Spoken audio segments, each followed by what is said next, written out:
Hello நண்பா நண்பீஸ், welcome to ஃபன்சோன் media. ஒரு ஆள் கார்ல போயிட்டு இருக்காரு. அப்போ ஒரு பையன் கல்லை தூக்கி அவர் காலில் போட்டுறாரு. அவர் அவர் காரை விட்டு கீழே இறங்கி அந்த பையனை திட்டாம அந்த பையனுக்கு ஹெல்ப் பண்றாரு. அந்த பையன் எதுக்கு கல்லை தூக்கி அவர் கார் மேலே போட்டான்? அந்த ஆள் அவனை திட்டாம எதுக்கு அந்த பையனுக்கு ஹெல்ப் பண்றாரு அப்படின்றத தெரிஞ்சுக்க இந்த வீடியோவை ஃபுல்லா பாருங்க. இந்த வீடியோக்குள்ள போறதுக்கு முன்னாடி இன்னைக்கு பர்த்டே செலிப்ரேட் பண்ணிட்டு இருக்க எல்லாத்துக்கும் என்னோட பர்த்டே விஷயம் சொல்லிக்கிறேன். கதைக்குள்ள போயிடலாங்களா? ஒரு ஆள் புதுசா ஒரு ஜாக்வார் கார் வாங்குறாரு. அது ஜாக்வார்லேயே ஒரு ஹையர் அண்ட் மாடல் புதுசாக வாங்கிட்டு அவர் வீட்டுக்கு போயிட்டு இருக்காரு. அப்படி போயிட்டு இருக்கும்போது ஒரு முதியவர் நடக்க முடியாமல் வாக்கிங் ஸ்டிக்கை வச்சு நடந்துட்டு இருக்காரு. ஒரு பாயிண்ட்டுக்கு மேலே அவரால் நடக்க முடியாதனால அந்த ஆள்கிட்ட லிஃப்ட் கேட்குறாரு. அந்த ஆள் மனசில் அவருக்கு ஹெல்ப் பண்ணணுன்ற ஆசை இருந்தாலும் இது புது கார் அப்படின்ற எண்ணத்தினால அவர் வண்டி நிப்பாட்டாமல் போயிட்டே இருக்காரு. அப்படி போயிட்டே இருக்கும்போது ஒரு இடத்துல ஒருத்தருக்கு ஆக்சிடென்ட் ஆகுது. அவங்க ஹெல்ப்புக்கு கேட்குறாங்க. இந்த மாதிரி ஹாஸ்பிட்டல் கூட்டிகிட்டு போகிறதுக்காக ஹெல்ப் பண்ணுறதுக்காக லிஃப்ட் கேட்குறாங்க. அப்போவும் அவர் மனசுக்கு அவங்களுக்கு ஹெல்ப் பண்ணணும்னு தோணுது.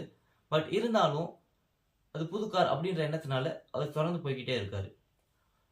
அப்படி போயிட்டே இருக்கும்போது ஒரு 2 காருக்கு நடுவில் ஒரு குட்டி பையன் குதிச்சுக்கிட்டு இருக்கான். திடீர்னு பார்த்தா ஒரு கார் மேலே ஒரு கல் வந்து விழுகுது.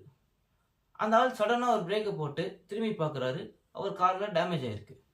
டேமேஜ் ஆனது பார்த்ததும் கீழே இறங்கி அந்த பையனை பிடிச்சி அந்த பையன்கிட்ட கேட்குற கோவமா, என் கார் மேலே எதுக்கு கல்லை தூக்கி போட்ட? என் கார் தான் உனக்கு விளையாடுறதுக்கு கிடைச்சிச்சா அப்படின்னு சொல்லி கோவமா கேட்குறாரு. அந்த பையன் அவர் திட்டுறதை பார்த்து பயந்துட்டு ரொம்ப பொறுமையா, என்னை மன்னிச்சிடுங்க சார், எனக்கு வேற என்ன பண்றதுன்னு தெரில, நான் நிறைய பேர்கிட்ட ஹெல்ப் கேட்டேன், யாருமே நிப்பாட்டல, அதனால தான் கள்ள தூக்கி போட்டேன் அப்படின்னு கேட்குறாரு. ஹெல்ப் கேட்கறதுக்காக கள்ள தூக்கி போடுவியா அப்படின்னு அவர் திரும்பவும் கேட்கும்போது, ஒரு நிமிஷம் நான் சொல்றதை கேளுங்க சார், நானும் என் தம்பியும் நடந்து வந்துட்டு இருந்தோம். என் தம்பிக்கு நடக்க முடியாது, அதனால அவரை வீல் சேரில் வச்சு நான் தள்ளிட்டு வந்துட்டு இருந்தேன். திடீர்னு கல் தடுக்கி 2 பேரும் கீழே விழுந்துட்டோம். என் தம்பி அந்த காருக்கு நடுவில் போய் மாட்டிக்கிட்டான் உருண்டு போய். அவனை என்னால் தூக்க முடியல, அவன் ரொம்ப வெயிட்டாக இருக்கான். அதுக்காக ஹெல்ப்புக்கு நான் நிறைய பேர்த்த கூப்பிட்டேன், யாருமே நிற்க மாட்டேங்கிறாங்க. அதனால தான் உங்ககிட்ட ஹெல்ப் கேட்காம கல் தூக்கி போட்டேன் அப்படின்னு அவன் சொல்கிறான். எங்கே காமி அப்படின்னு சொல்லி அந்த ஆள் கேட்குறாரு. அந்த பையனும் அந்த கீழே விழுந்த அந்த தம்பியை போய் காமிக்கிறாரு. காமிச்சதும், இதுதான் சார் என் தம்பி, இந்த வீல் சேரில் மட்டும் அவனை உட்கார்றதுக்கு ஹெல்ப் பண்ணுங்க அப்படின்னு சொல்லி அந்த பையன் கேட்குறான். சரி, அந்த ஆளும் அந்த பையனை தூக்கி வீல் சேரில் உட்கார வைக்கிறாரு. அது மட்டும் இல்லாமல் இந்த பையன் கீழே விழுந்தனால இந்த பையனுக்கு கொஞ்சம் அடிலாம் பட்டிருக்கு. ஸோ அவனுக்கும் ஃபர்ஸ்ட் எய்ட் பண்ணி விடுறாரு. பண்ணி முடிச்சுட்டு, எல்லாம் ஓகே தானே தம்பி, நான் இப்போ கிளம்பட்டுமா அப்படின்னு கேட்குறாரு. ரொம்ப தேங்க்ஸ் சார், இந்த உதவியை நான் மறக்கவே மாட்டேன் அப்படின்னு அந்த பையனும் சொல்லி விட்டுடுறான். உடனே அவனும் அந்த பையனும் திரும்ப அந்த வீல் சேரை தள்ளிட்டு அவன் வீட்டுக்கு அவன் தம்பியை கூட்டிகிட்டு போயிடுறான். இந்த ஆளும் கார் எடுத்துகிட்டு பொறுமையாக ஏதோ ஒரு சிந்தனையில் அவர் வீட்டுக்கு பொறுமையாக போயிட்டுருக்காரு. வீட்டுக்கு போய் இறங்குனதும் அந்த டேமேஜ் ஆன இடத்த பார்க்குறாரு. அது பார்த்தாலே நல்லாவே தெரியுது அது நல்லா டேமேஜ் ஆகிருக்கு அப்படின்றது. இருந்தாலும் அதை அவர் ரெடி பண்ணணும் அப்படின்னு நினைக்கவே இல்லை. அவர்கிட்ட காசு இல்லாமல் அதை ரெடி பண்ணாமல் இருக்கணும்னு நினைக்கல. ஏன்னா அவர் நினச்சா இன்னும் அந்த மாதிரி 10 கார் வாங்குற அளவுக்கு அவர்கிட்ட காசு இருக்குது.